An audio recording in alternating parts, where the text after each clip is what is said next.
everyone. It's lovely to be here with you. I'm going to jump right in because that's what I need to do. In looking at this week's Torah portion, Va'era, one of the elements that strikes us that we talk about often when we talk about Pharaoh and we talk about his path and we talk about the plagues is the hardening of Pharaoh's heart. And I did some research on this week, and I found some things that I had not seen before. I always thought that hardening the heart was kabed et libo. And what I found is that the verb that is used most commonly for the hardening of Pharaoh's heart is chazak. Vayechazek. Pharaoh's heart stiffened, or he stiffened his heart. And we do have kabed et libo, and that's often translated as Pharaoh became stubborn. I found this to be really, really fascinating. And I want to point out that if you have some background with the process of the 10 plagues, we know from the beginning that God says to Moses, I am going to harden Pharaoh's heart. And yet we have here 8 times the first 5 plagues when Pharaoh is hardening his own heart. And then we get to boils, and God stiffens the heart of Pharaoh. Now, what fascinates me is that I had been under the impression that once that process began, the rest of the plagues were God stiffening Pharaoh's heart. But that's not how it is in the text. The next plague of hail, Pharaoh becomes stubborn. Vayachbed libo, he becomes stubborn. And vayechazek lev paro, his heart stiffened. So even after God steps in for a moment and hardens Pharaoh's heart, God steps back. And Pharaoh does what Pharaoh does. Pharaoh hardens his own heart. So in working with the chakras that Mark mentioned, I've been thinking about all of the chakras, and I want to use today as an opportunity to introduce us to the possibility of working with chakras in mindfulness practice, and particularly today we'll work with the heart chakra. And what I want to share with you, let's just do this for a second, is first I want to play for you this bell. This bell is the note F.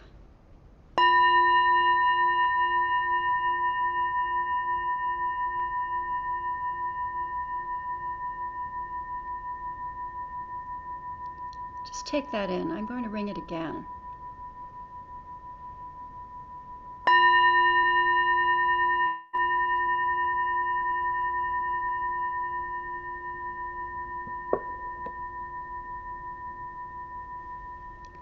F is the note for the heart chakra. And I'll talk a little bit more about the heart chakra, but before I do, I'm going to do my best to show you here, if I can, these bells next to me. Each of these bells has a note that's connected to a different chakra. That's G, and G is the throat chakra. That's D, and D is the sacral chakra, just to give you an idea. So why the chakras, and what do I want to bring that into today's practice for?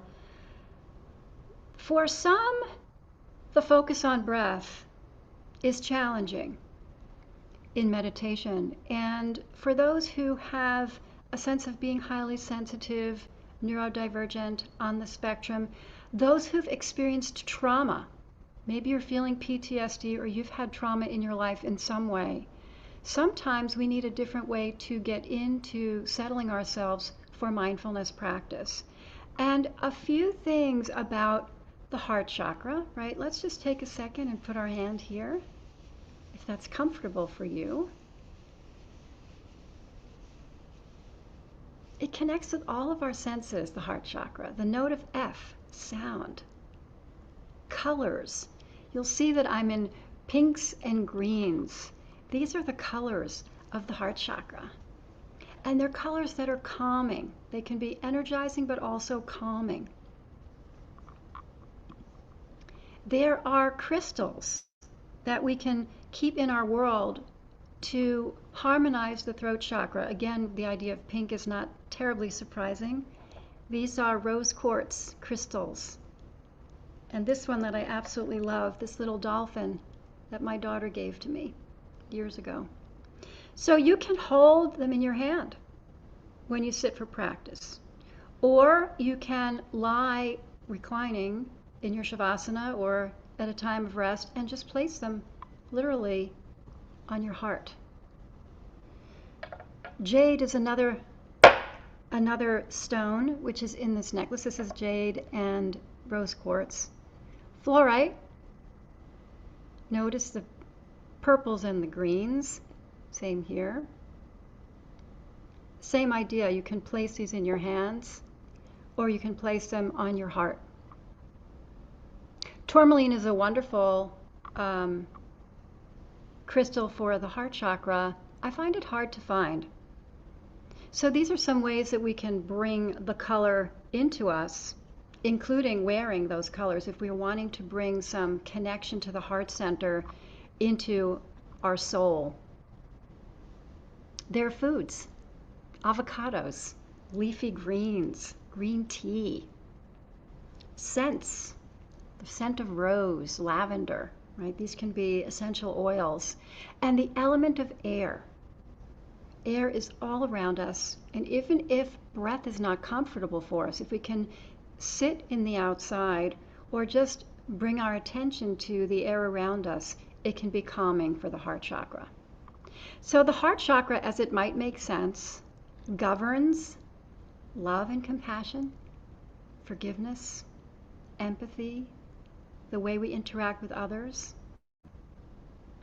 And if it's out of balance, we can be jealous. We can be emotionally isolated. And it also has an effect on various organs in our bodies, the heart, the lungs, the shoulders, the arms. So in Sanskrit, the word anahata is connected with the heart chakra. And anahata is about understanding and love. What I'd like us to acknowledge today is that in our parasha, Pharaoh has a blocked heart chakra. And in our world today, with all of the pain and anxiety and fear and anger that we may be feeling about current events, we may also be valuing from a little work with our heart chakra. I noticed in the chat that there are a bunch of notes about compassion for myself, feeling peace, feeling balance. And so today we're going to focus on that. I'm going to bring us back to our bell of F, and I'll play it a couple of times throughout the sit today to help us reconnect to that place. And as we begin our practice today, I'd like you to honor where you are. Wherever you are, in space, in yourself, in your body, and in your heart.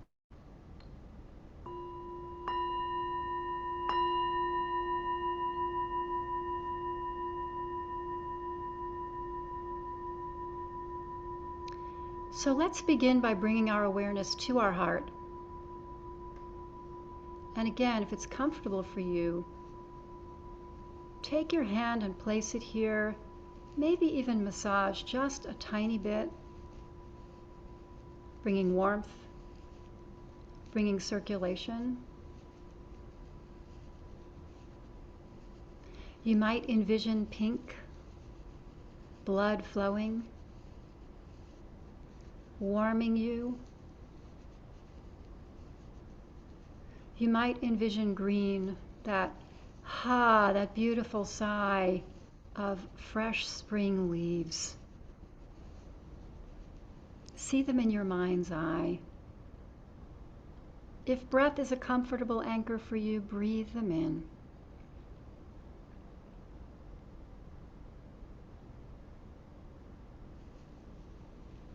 You can leave your hand here or you can bring it down, whatever's comfortable for you. And now, let's bring our awareness to our shoulders. Just take a moment and roll your shoulders. And as you roll them back, allow your chest to open. See your heart. And bring your hand back if that's comfortable, and just gently lift. Lift your sternum, lift your heart. Be gentle with your neck and your shoulders. Just lift to expand the chest and bring light into the heart.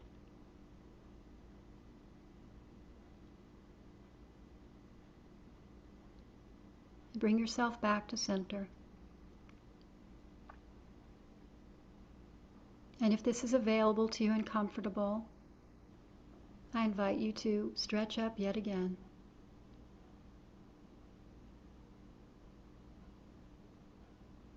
If you'd like, you can say, ah. Just let out any stress around your heart. Ah. And gently bring yourself back to center. Finally, again, if it's available to you, allow your arms to go out to the side and once again expand your chest. And bring your hands in to comfort yourself.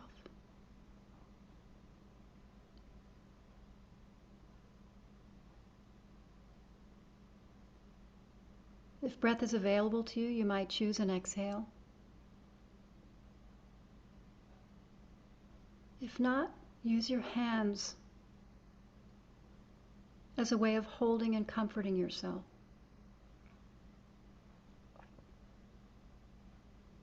And gently, on your own time, allow your hands to fall back into your lap. Or if you prefer, you can leave one on your heart.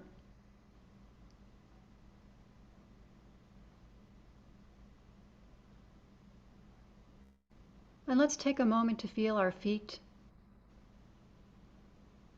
on the ground.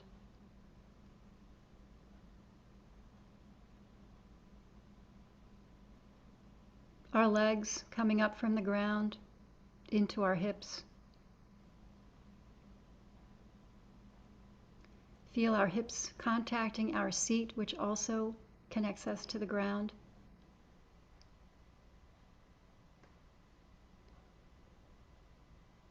And gently soften and release your abdomen. Allow your spine to lift up gently.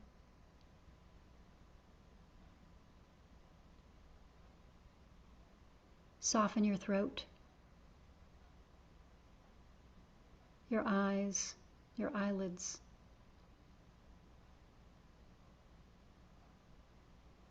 Your scalp. Any place in your face or head or neck that you feel you might be holding tension.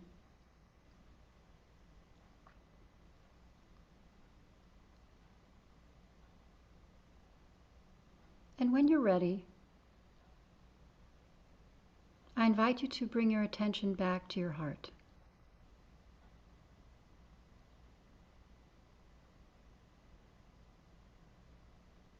If it's meaningful for you,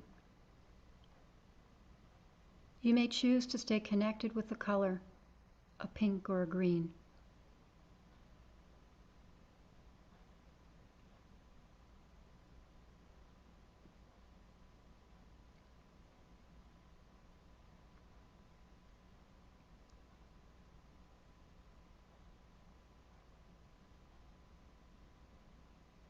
Another option is to connect with loving kindness phrases.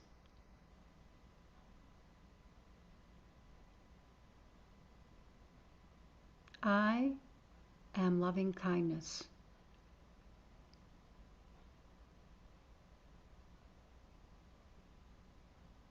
I am loving kindness.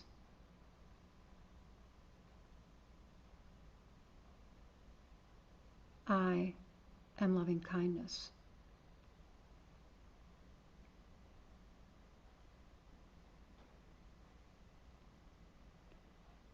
Another possibility is, may I feel loving kindness.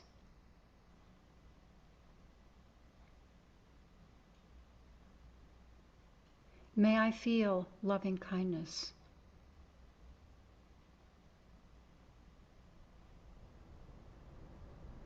May I feel loving kindness.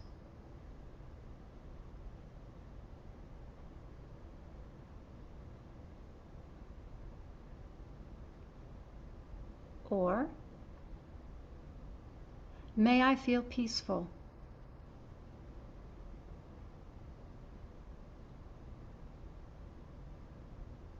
May I feel peaceful. May I feel peaceful.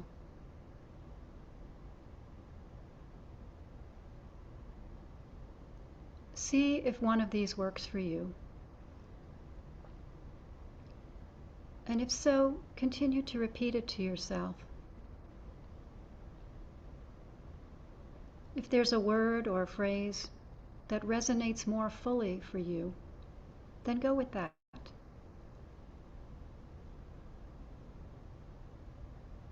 And we'll take some quiet time.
as we bring this time to a close,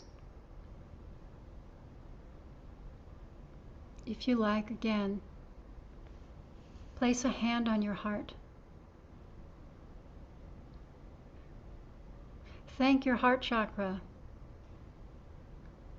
for being the median between the lower physical chakras in your body and the upper, more spiritual ones,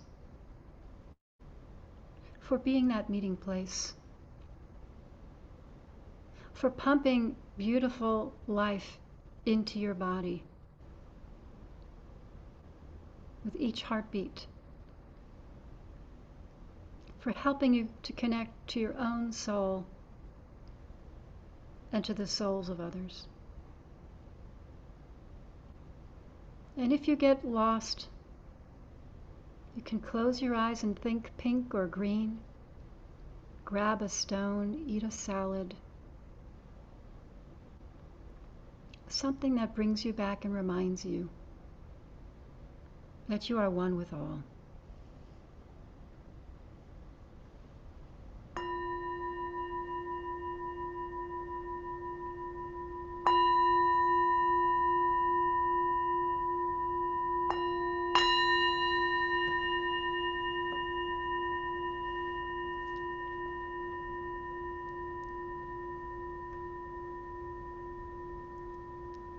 Thank you so much, Robin, as always.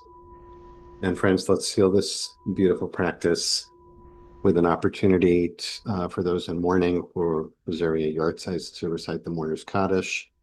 And if you're someone for whom it's the custom to do so, you're welcome to join. If you're not reciting Kaddish, we ask that you please stay present for a moment to support those who are. Thanks to Harry for sharing the words on the screen. If you'd like to put the name or names of those you're honoring in the chat, you're welcome to do that now or after we recite Kaddish. And if you're joining me, please rise in body or in spirit, and you can unmute at this time. Yitgadal, Yitgadash Shemei Amen. Yama Divrach Yate, Yamlich Machante, V'chayekol Bimechon, Chayei Devolbeit Uchaye, Yisrael Bechobeit V'Agala Yisrael, B'Zman Ba Kari Agalu, V'Mru Ma Yuzman Yehi Shmei Harini Rabba Meru Amen. Mevarach Yehe Olam Shmei V'Amei Rabba Omaya Mevorach Yitbarach Olam V'Yishtabach Amei Omaya. V'Yamar V'Yishalam V'Yitnaseh Yitbarach Yitachar V'Yishtabach V'Yitale V'Yishramar V'Yitalav V'Yishramar Shemei V'Yisei Ema Hajar V'Yitach v'Yisrael v'Yitalal Shemei V'Shachar V'Yitach V'Amiram Ba'alma Meru Amen. La Yishmama Rabba Mishmaya Achim Ba'olam Benechama Yisrael Miran Ba'alma Meru Amen. Uyaseh Shalom Ruma Uyaseh Shalom Aleinu Ve'al Kol Yisrael V'Imru Amen. Amen. Friends, thanks so much for joining us today. And thanks to our teacher, Rabbi Robin Damsky of Limitless Judaism, leading us again so beautifully, and Harry Bilboa for holding our space beautifully as well. If you're leaving us now, we hope you'll join us tomorrow. We'll be led by Rabbi Susan Leiter tomorrow with a beautiful lineup of teachers all week. On Wednesday, Rabbi Mira Neshama will be leading us. On Thursday, Yael Shai, and on Friday, we'll sit into Shabbat with Allison Cohn. So please join us for any or all of those, either live or on the recording. And if you're leaving us now, we hope to stay safe and well. And if you're staying on, you're welcome to join us for conversation. And if you have a question you'd like to ask Rabbi Robin Damsky, please put it in the chat, and I will try to work your question into the chat. Robin, thanks so much. And also thanks, Harry, for putting a link to Rabbi Robin's upcoming program for highly sensitive neurodivergent folks. I really appreciate the focus on the heart this week, especially given, as you said, Robin, the Torah portion, which describes the first 7 plagues visited on the Egyptians and Pharaoh's response and the progression of the hardening of the heart. And then the final three are next week. And that's always a challenging and problematic thing. I really appreciated, what you had to say about that. And I guess my question had to do with people may not be familiar with the idea of a chakra, so I wanted to invite you to talk a little bit about that, and also the overlay, maybe the overlap between that concept and the Kabbalistic idea of the sphirot being mapped onto the human body, in which case the heart chakra would be, I think, correspond to Tiferet, which is the mediating one, which is associated with rachamim, with compassion. Yeah. So that was in my mind as we were sitting together, and you were inviting us so beautifully to bring loving attention, compassionate attention to the heart. So maybe you can say a little bit about, how you educate people about chakras and sphirot. Yeah, thank you, Mark. So it's a question that's come up a few times, and so the chakras are from the Eastern traditions, from Buddhism and yoga, Mm-hmm. and the Ayurvedic health system, the Ayurvedic approach to medicine uses the chakras. The chakras a little bit different than the sphirot in that each one is related to, as the sphirot are mapped onto the body, but are also connected with a nerve plexus. So each chakra is connected to a particular nerve plexus in the body, and we go from the root to the like under the belly button to the solar plexus to the heart to the throat to the third eye to the crown. And why I decided to use the 7 chakras and not the sphirot, and you know that I love the sphirot, Mark, the Omer is so dear to my soul, is that in the Kabbalistic path, the sphirot are almost a little more spiritual, and they don't necessarily correspond to nerve plexes and body parts in the same way. So, for example, Tiferet's very clear, and it's kind of a marriage of Chesed on the right shoulder and Gevurah on the left shoulder coming together to balance in the heart, which is wonderful. And in a similar way, the heart is also a marriage in the heart chakra is a marriage in the Eastern system in that it brings the physicality of the lower body to the spirituality of the upper body. But for example, Netzach, which is often seen on the right solar plexus and also all the way down the right leg, and the same thing for Hod, left side all the way from the solar plexus down to the leg and foot. So it's just not as specific. And I thought that it would be a little more, the focus would be more grounding to just pick this system that is more clear in where each of these energy centers is located in the body, and has, as I said, has an organ system or a number of organ systems that it interacts with, and that there are literally traditions of literally tuning these chakras, which includes the melody, which includes color, which includes foods, which includes scents, which includes ways that we can massage these areas to help them open up. So that was the reason why I decided to work with the chakras, and I will weave in a little bit of the sphirot in the teachings where it feels like a nice balance. But I wanted to be more concrete for people. I don't know if that's helpful. No, it's extremely helpful. I'm putting into there's I don't you probably know this, Robin, or maybe you have another resource for people who are interested in exploring this. But Rabbi David Seidenberg, who has a really good website called neochassid.org, Yes. has a page I'll put in there. I have very little I have no expertise about the chakras and how they correspond. Yeah. But there you go, Robin. Thank you for that. Okay. Yeah. So that, Um, you might have to really click. I think if you click on it, it might yeah. get bigger. But this is a very simple chart, quite simplified. if you're a person who's drawn to color, which I am, it's very, it just brings you right in color wise, and it gives you a very simple, this is very simplified explanation of these chakras. But it's something that I first began to work with these back in the 1980s. I guess some folks here know I'm a massage therapist. I started doing that work in the 1970s, and in the 1980s met with a woman where we began to really study these, and we did these evenings that we called chakra tunings in Manhattan, in downtown Manhattan. And we got these incredible essential oils and sounds and colors and foods, and it was really a wonderful opportunity to begin to create relationships with our bodies as well as their wellness.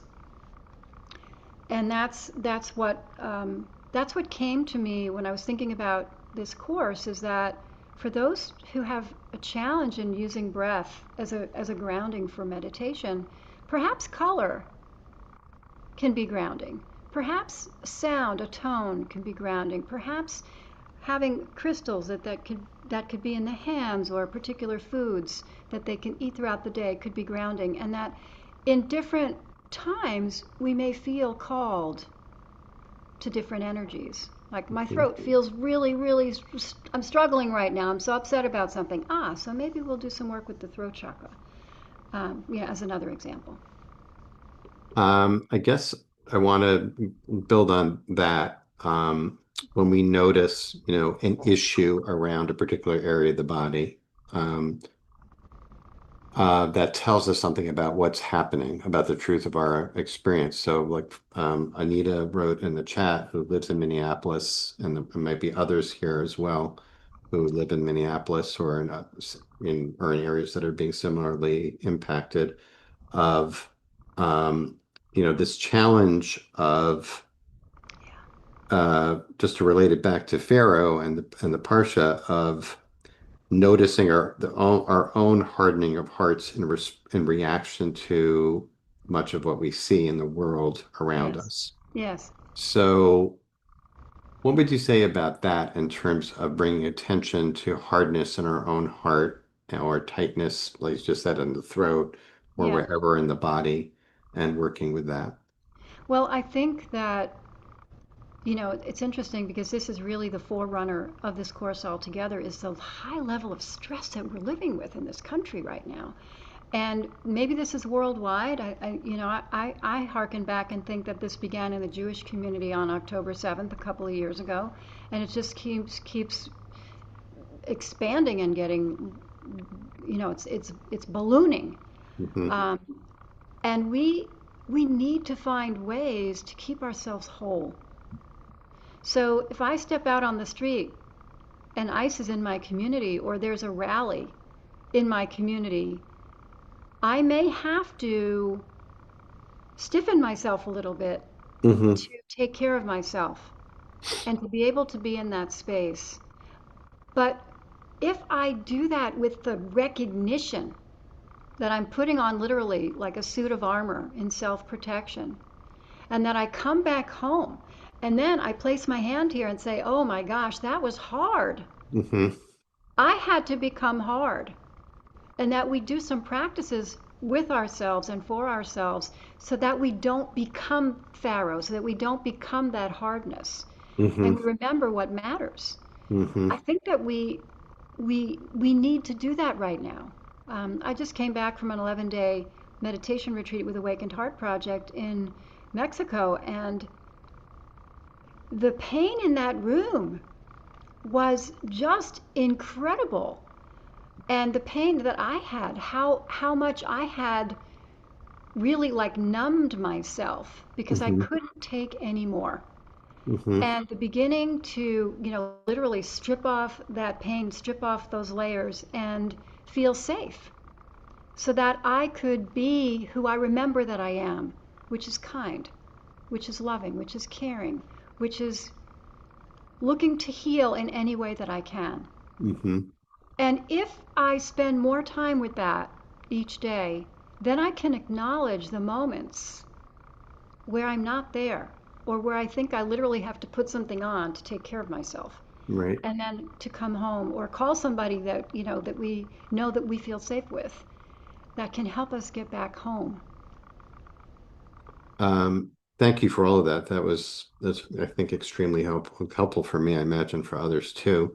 I'm thinking a little bit, Robin, and you're certainly tuned into this stuff because we're coming up on the month of Shvat and Tu B'Shvat, and I'm actually at the moment was trying to put together a little mini Tu B'Shvat Seder and going back over the significance of the different fruits that are used in the Seder Right. and relates directly to what you were just saying in terms of Exactly. starting with fruits that have a hard protective shell that serves a purpose to Right. protect what the vulnerable, tender part Right. inside, right? And Right. then Right. a fruit that is soft on the outside, but has a hard pit on the inside, and then one that's completely soft, and then one that's really just the smell or beyond the fruit itself.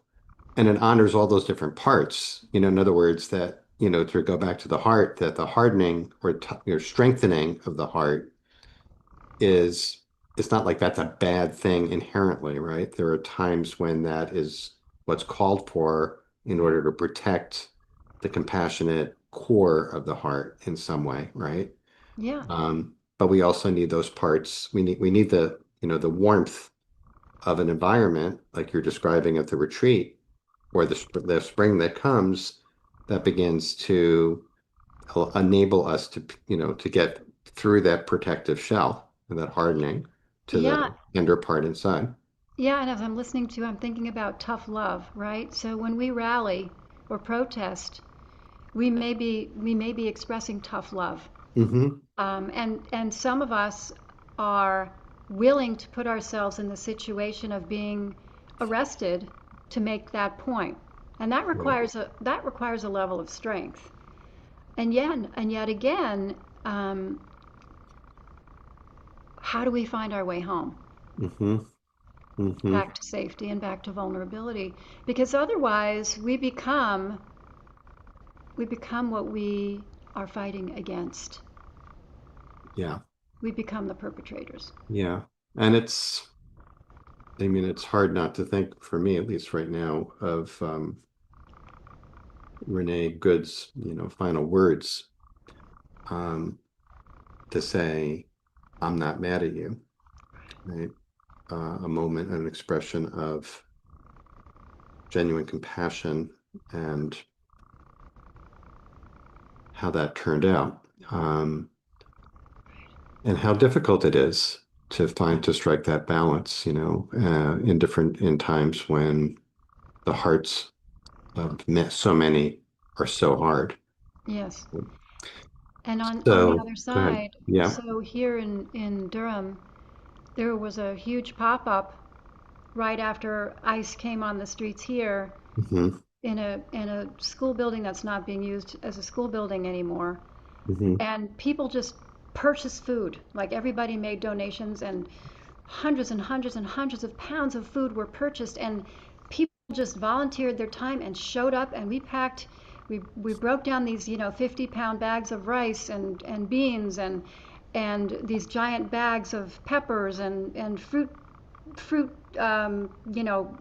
what do you call those things that fruit comes in those giant crates and made bags of food for people who are afraid to walk out of their homes. We Hmm. made 810 times three, so 3 bags per household.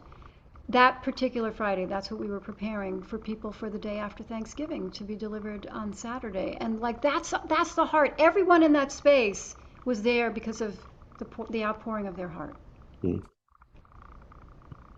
Well, we're at time. Robin, thank you. Want to thank you again for helping us all keep our hearts supple and a little bit soft and open in times that where it's very hard to do so for many of us. So, as always, kol hakavod, many thanks to you. Thank you. Thanks to Harry for holding our space and each of you for being here. Hope you'll join us tomorrow. Rabbi Susan Leiter will be leading us. Uh, Josh Fagelson will be hosting. I'll be back here on Wednesday with Rabbi Mira Neshama Nicolesco, and looking forward to that as well. Be safe and well, everyone. Till Good then. to be with you, everybody. Great to be with Blessings. you.